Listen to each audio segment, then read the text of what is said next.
한 남성이 포승줄에 묶여 무언가를 하고 있습니다. 시종일관 비웃는 듯한 웃음을 띠며 태연한 표정으로 살인 범행 그 일체를 재현합니다. 그런데 그 장소가 특이합니다. 현장 검증 장소는 바로 대한민국 법원, 법정 내부였죠. 법정살인, 마치 영화에서나 볼 법한 그 충격적인 사건. 우리나라 재판 역사상 처음 있었던 살인사건이었습니다. 사형 집행 그 순간까지 자신의 죄를 뉘우치지 않았던 뻔뻔한 사형수. 김원사건 파일, 임병수의 법정살인 편입니다.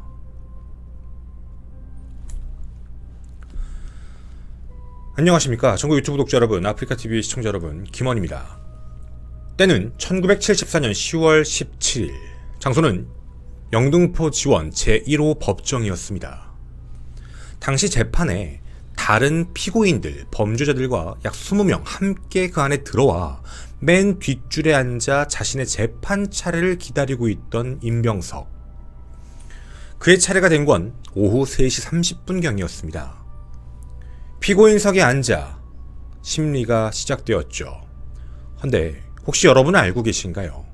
포승줄에 묶여서 자신의 재판을 기다리고 있던 피고인이 재판석에 앉게 되면 무죄 추정의 원칙상 피고인의 포승줄을 풀어줘야만 합니다. 결박한 상태로는 할 수 없다라는 형사소송법 내용 때문이죠. 오후 4시 20분경 한창 신문이 진행되고 있었을 때였습니다.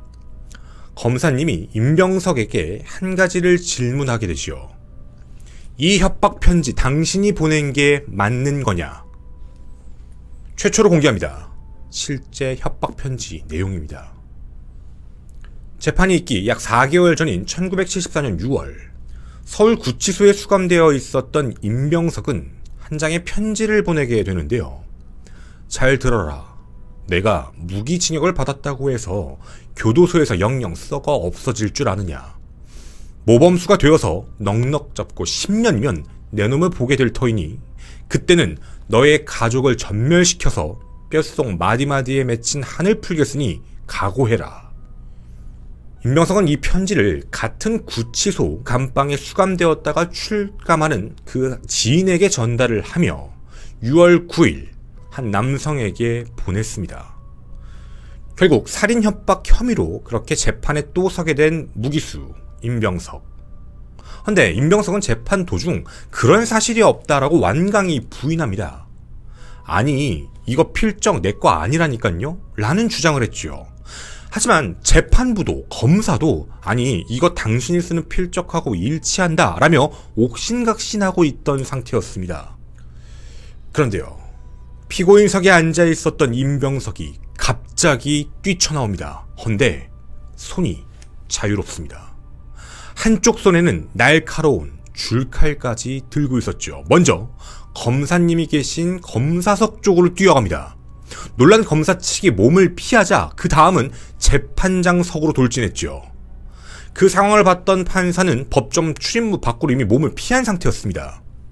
그 다음 임병석은 입회 서기석으로 내려와 거기 계셨던 주사님께 덤벼들었는데 정말 다행히도 재판 뒤 합의실로 달아나 문을 잠그고 대기하고 계셨죠. 임병석은 문고리를 잡고 열려면서 약 30초가량 실랑이를 벌이다가 다시 방청석 방향으로 몸을 돌립니다. 자신을 협박 혐의로 고소한 증인, 피해자 이씨를 찾기 시작한 것이죠. 몇 가지가 의문스러우실 수 있는데요. 아니, 포승줄은 풀었어도 손에 수갑은 차이고 있어야 되는 거 아닌가? 라는 생각 하나. 또 하나, 어떻게 줄칼을 소지하고 나올 수가 있었지? 세 번째, 수갑을 어떻게 풀었을까? 과연?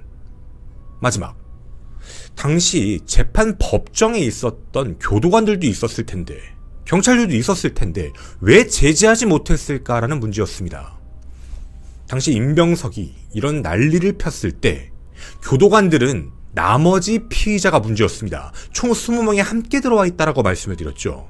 재판을 앞두고 있었던, 이미 재판을 받았던 19명이 현장에 있었습니다. 다들 피고인 신분이었죠. 만약 그들도 함께 난동을 부리면 문제가 생길 거라고 판단해 그 사람들을 제지하고 있는 상황. 임병석을 막을 수 있었던 사람은 거의 없었습니다.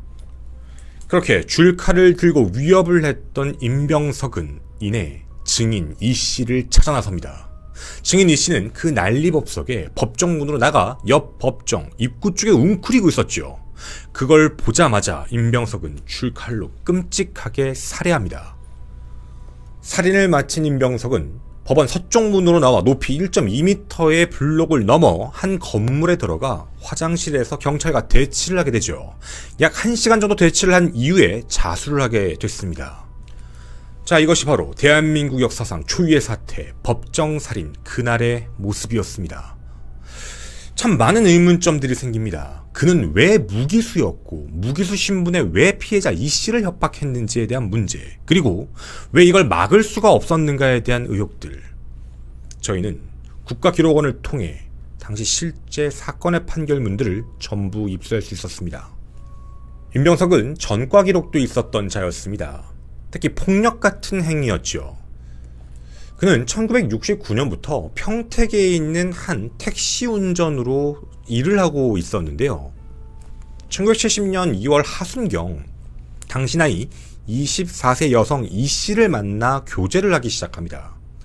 가족들의 반대에도 불구하고 1972년 2월 25일까지 충남 대전으로 피신해 동거를 하는 사이가 되었는데요. 이를 딸 이씨의 아버지에게 들키게 되고 결국 아버지는 자신의 딸을 데리고 집으로 돌아오게 됩니다. 임병석은 이에 대해 충격을 먹게 되죠. 72년 3월 임병석은 다시 평택으로 올라와 이들 가족을 만나게 됩니다.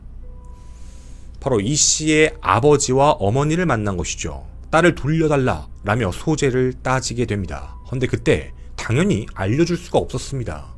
전과가 있었고 이미 전처 사이에 아이까지 있었다는 사실을 숨긴 채 살았던 임병석이었기 때문입니다.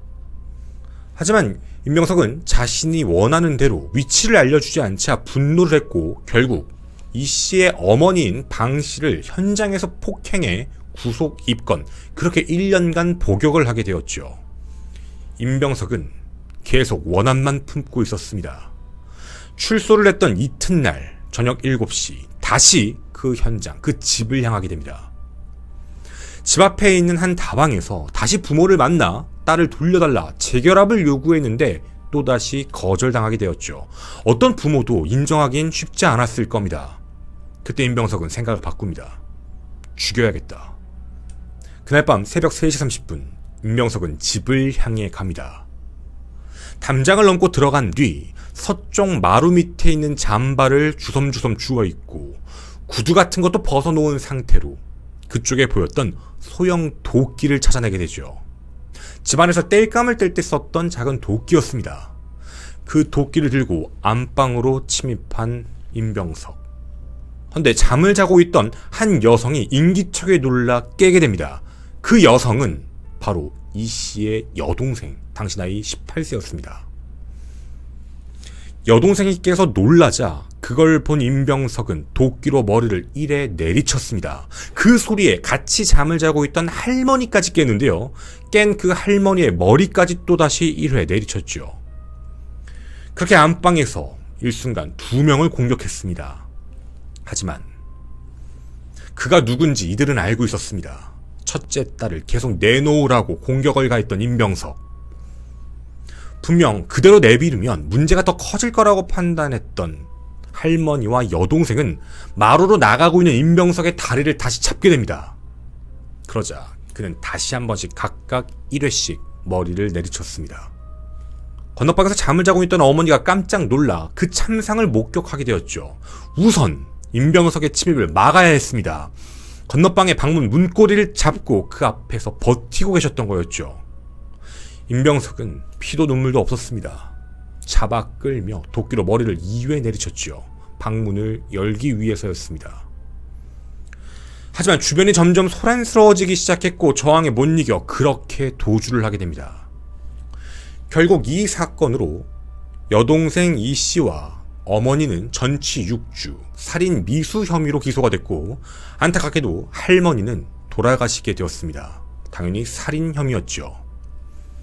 1심 재판은 그렇게 1명의 살인과 2명의 살인 미수건으로 재판이 시작됐습니다.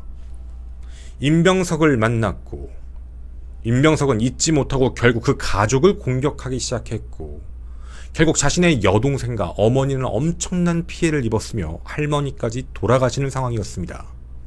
헌데 1심 재판부는요, 한간에 알려진 내용과 다릅니다. 외부에 기사로 알려진 내용은 1심에 사형 선고를 했다라고 알려져 있었는데요. 아닙니다. 1심 재판부도 무기징역형을 선고했습니다. 무기징역 선고의 이유는 이러했습니다. 살인사건에 대해서는 무기징역형, 살인미수에 대해서는 유기징역을 선택했고, 이미 폭력행위에 대한 누범 전과가 있으므로 누범을 가중해 경합을 하겠다 해서 최종 무기징역이다 라고 선고를 한 겁니다. 무기징역보다 높은 죄가 없으니 무기징역형을 내리겠다라는 이유였죠. 그렇게 73년 9월 28일 1심은 무기징역이었습니다. 그런데 검찰 측과 임병석은 동시에 항소를 합니다. 한쪽은 너무 가볍다, 한쪽은 너무 무겁다라는 이유였죠. 하지만 항소심은 이를 모두 기각하게 됩니다. 이때 임병석이 주장했던 이유가 되게 어이가 없었는데요. 살인사건 전일 설득에 실패하고 나서 괴로움을 잊고자 술을 마신 것이 취하면서 더더욱 생각나 그냥 집에 있는 이 씨를 불러내 만나보려는 생각으로 찾아갔는데, 방을 살며시 보니 당시 이 씨가 누워있는 줄 알고 있었는데 여동생인 걸 알고 순간 멍하게 보고 있었다가 다리를 잡아 당황해서 또다시 오해를 받아 교도소에 갈 줄 알고 자기도 모르게 들어올 때 발견한 몽둥이를 들어서 때렸다 라고 이야기합니다. 그게 흉기였다는 걸 공격 이후에 알았다라는 말도 안 되는 주장을 펼쳤죠. 그리고 그 뒤에 나왔던 사건들 모두 비명소리 때문에 이성을 잃고 휘두른 결과일 뿐 살인에 대한 고의가 전혀 없었다라고 이야기만을 했습니다. 물론 이 부분에 대해 재판부는 인정할 수 없다라는 입장이었죠. 만취 주장도 믿을 수 없어서 심신장애도 아니었으며 생존자도 있었습니다. 사건 현장에는 여동생이 있었고, 그리고 또 기적적으로 소생하신 어머니도 계셨죠. 이 모든 내용은 믿을 수 없다라며 항소심은 기각되었고 대법원까지 상고되었지만 결국 무기징역형이 확정됐습니다. 하지만 임병석은 원한을 끝까지 품고 있었지요. 무기징역형이었지만 협박을 하기 시작한 겁니다. 바로 이 씨의 아버지에게 말이죠. 앞서 말씀드린 구치소에 수감되어 있는 상태에서 미결수 신분으로 이제 석방되게 되는 사람에게 대신 편지를 전달해달라라며 그 안에 끔찍한 말들을 적어놨습니다. 내가 나가서 너희들을 모두 죽이겠다 라는 말이었죠. 이 편지를 받았던 아버지가 협박 혐의로 고소를 하게 됐고, 그리고 앞서 보여드렸던 재판이 열리게 된 겁니다. 그런데 그 재판 날짜가 10월 17일이고 그날 아버지가 증인으로 출석한다는 걸 알게 됩니다. 임병석은 마음으로 준비를 합니다. 그날 죽여야겠다. 법정 출두하기 이틀 전이었던 10월 15일 오후 3시 안양교도소 내에서 일을 하고 있던 철물 공장에서 우연히 줄칼을 발견하게 됩니다. 그 줄자 같은 걸 그라인더에 갈게 되면 굉장히 날카로워진다라는 사실을 알았던 임병석은 길이가 약 22.3cm의 줄칼을 만들어버리고 그걸 공구상자에 숨겨두고 있었습니다. 그 뒤 법정 당일이었던 17일 오전 9시 출두를 할 당시에 왼쪽 발목 양말에 그걸 숨겨둔 채 출두를 하게 됩니다. 한 가지를 알았다는 거였죠. 분명 몸 수색을 할 텐데 그 수색을 디테일하게 하는 게 아니라 옷 같은 데를 툭툭툭 쳐보고 만다는 사실을 알고 있던 겁니다. 그렇게 재판을 앞두고 영등포 검찰청 구치감 안에서 대기하며 식사를 하고 있었던 임병석은요, 먹고 있던 나무젓가락을 부러뜨린 뒤 성냥개비보다 얇은 꼬챙이를 만들고 상의 옷자락 안에 숨겨둔 뒤, 그리고 수갑을 풀 준비까지 마쳤던 겁니다. 오후 2시 법정에 출석한 이후 피고인석에 앉아 있었던 임병석은 몰래 그 꼬챙이를 이용해 수갑을 풀게 됩니다. 헌데 들키면 안 되니까 왼손으로 수갑을 덮어 마치 풀리지 않은 것처럼 연기를 하고 대기하고 있었죠. 그리고 심리가 시작되고 있을 때 증언대 그 아버지가 서 있는 모습을 보자마자 양말에 감추고 있던 줄칼을 꺼내 들고 이 끔찍한 행동을 저지른 거였습니다. 법정살인이라는 초유의 사태, 어떻게 보면 방심과 그리고 그 안에서 검색 자체를 대충 했다라는 문제로 무기수가 자신의 수갑까지 풀 수 있는 상황, 그리고 범행 흉기까지 가지고 있을 수 있는 상황을 만들어버린 것이었죠. 결국 또 다른 살인 혐의, 아버지 살인 혐의였습니다. 그 혐의로 재판이 다시 시작되게 됩니다. 무기수였던 그에게 현재라면 또다시 무기수, 쌍무기수를 만들 수도 있었죠. 하지만 이건 법정살인이었습니다. 임병석은 자기가 교제하던 여자와의 결혼을 반대한다는 그 이유만으로 할머니를 살해했고 어머니와 여동생에게 끔찍한 상해를 가했고 이젠 아버지까지 법정에서 살해했습니다. 말 그대로 한 가정을 완벽히 파탄의 길로 몰아넣었죠. 그렇게 열린 재판. 1심 재판부는 그에게 얄짤이 없었습니다. 너는 사형이 맞다. 교정교화가 절대 불가능하다. 항소했지만 기각시킵니다. 대법원도 기각시키며 확정 판결까지 일사천리로 진행됐죠. 그는 그렇게 무기수에서 사형수가 됐습니다. 그리고 대법원 확정 판결이 있었던 그해, 바로 9달 뒤였던 12월 28일, 아마 들어보셨던 이름일 겁니다. 김대두와 같이 함께 사형이 집행됐습니다. 나이 36세였죠. 사실 이 사건에 대해서는 여러 가지 이야기들이 있었습니다. 애초에 왜 막지 못했는가, 그리고 그 뒤에서도 이게 좀 위험한 상황이기 때문에 협박이다 보니까 왜 포승줄을 풀었는가에 대한 이야기들이었죠. 이 사건이 발생하고 결과론적으로 몸수색을 했던 교도관 2명은 직무유기 혐의로 구속이 되었고, 작업장의 감시 교도관, 그뿐만 아니라 다른 사람들까지 전부 파면이 되거나 직위해제가 되는 그런 사태까지 발생했습니다. 대한민국 역사상 처음 있었던 사상 초유의 사건, 법정살인 사건, 그걸 일으켰던 임병석. 헌데 남은 자들에 대한 상처는 풀리지가 않았습니다. 단순하게 임병석에게 속아 그가 아무런 문제가 없는 줄 알고 교제를 했던 한 여성. 하지만 그 결과는 끔찍했습니다. 자신의 여동생과 어머니는 크게 다쳤고 아버지와 할머니는 돌아가셨습니다. 그 누구도 지켜줄 수가 없었죠. 지킬 수 있는 기회마저도 모두 놓쳤던 끔찍한 사건이었습니다.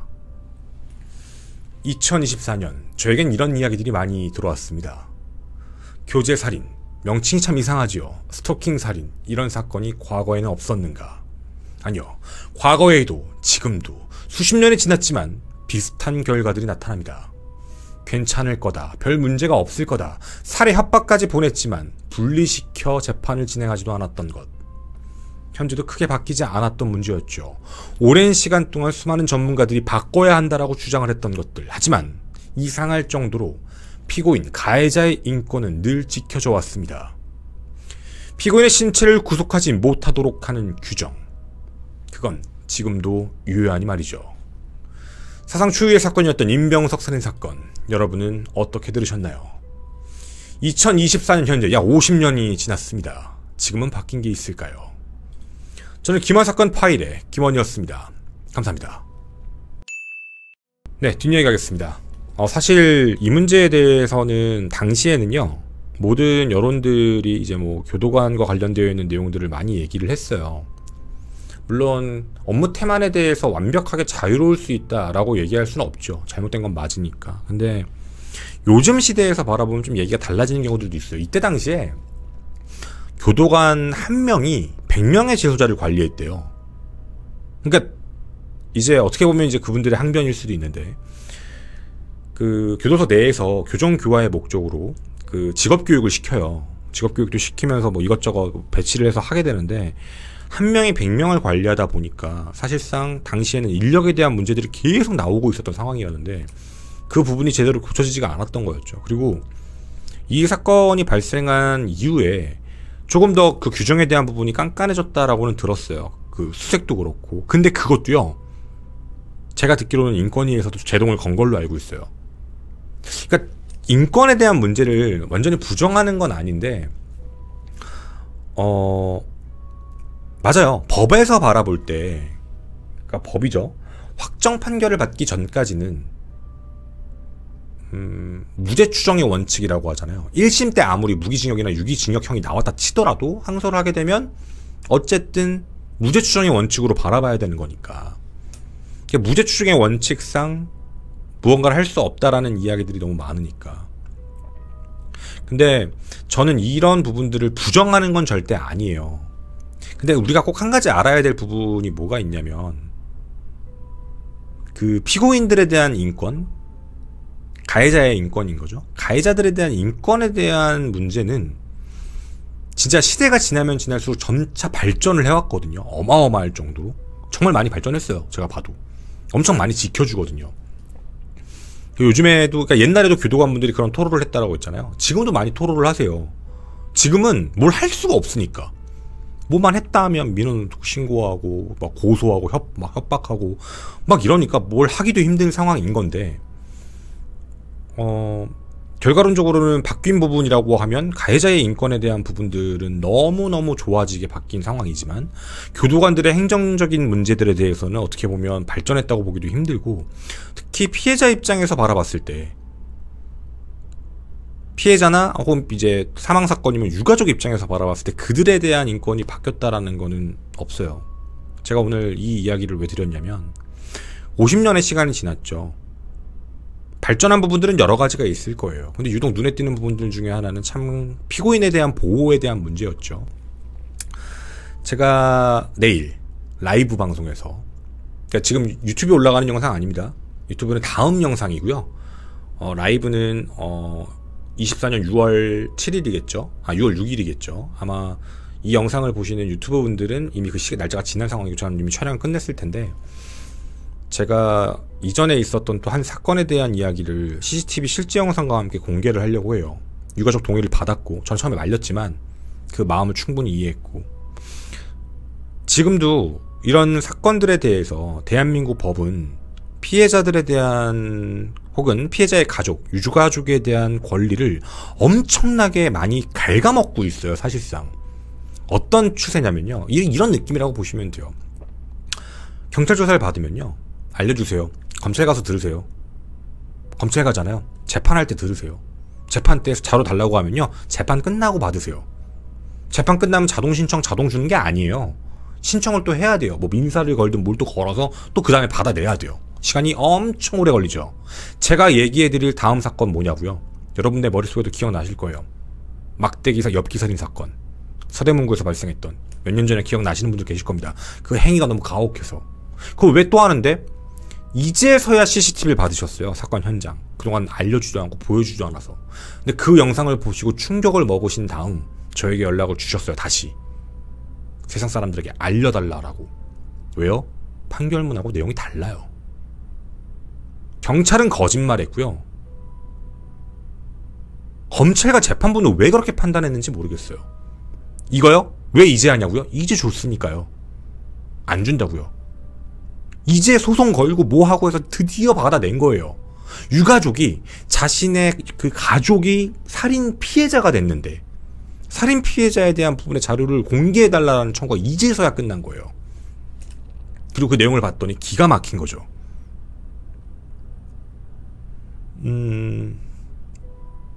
너무 폐쇄적이에요. 너무나도 옛날이나 지금이나 너무나도 폐쇄적인 걸 띠고 있죠. 법정에서 살인사건을 저질렀다. 끔찍하죠. 사상 초유의 일이죠. 법정에서 저질렀으니까. 그래서 무기수였는데 쌍무기수가 아니라 사형 선고가 됐죠. 문득 그 생각이 들더라고요. 좀 다른 경우긴 하지만 어쨌든 나라가 관리하죠. 무기수가 같은 재소자를 폭행해서 살해했어요. 결국에는 무기가 떴다가 그것도 감형받았죠. 유기징역으로. 무기수의 유기징역이 무슨 의미가 있는지 모르겠지만 얼마 전에 있었던 일입니다. 그건 왜 사형 안 주죠? 라는 생각이 문득 들어요. 교정을 해야 되는데 교정을 안 하잖아요. 참 일관적이지 않다라는 느낌을 받을 수밖에 없어요. 이런 부분들이. 그리고 바뀐 거는 그냥 도대체 피해자와 피해자의 가족들, 유가족들에 대한 보호나 이런 부분들이 얼마만큼 발전을 과연 했을까라는 생각이 드는 대목이죠. 피해자에 대한 자금, 경제적 지원, 법률 지원에 대한 것도 만들어진 지 얼마 안 됐어요. 하도 난리가 나서 그런 거지. 참 다른 건 많이 발전했는데 말이죠. 그래서 여러분들께 이 사건에 대한 얘기와 예고에 대한 얘기를 드린 거고요. 굉장히 진짜 끔찍한 사건이죠. 스토킹 사건은 50년 전에도 있었습니다. 하지만 바뀐 건 많이 없죠.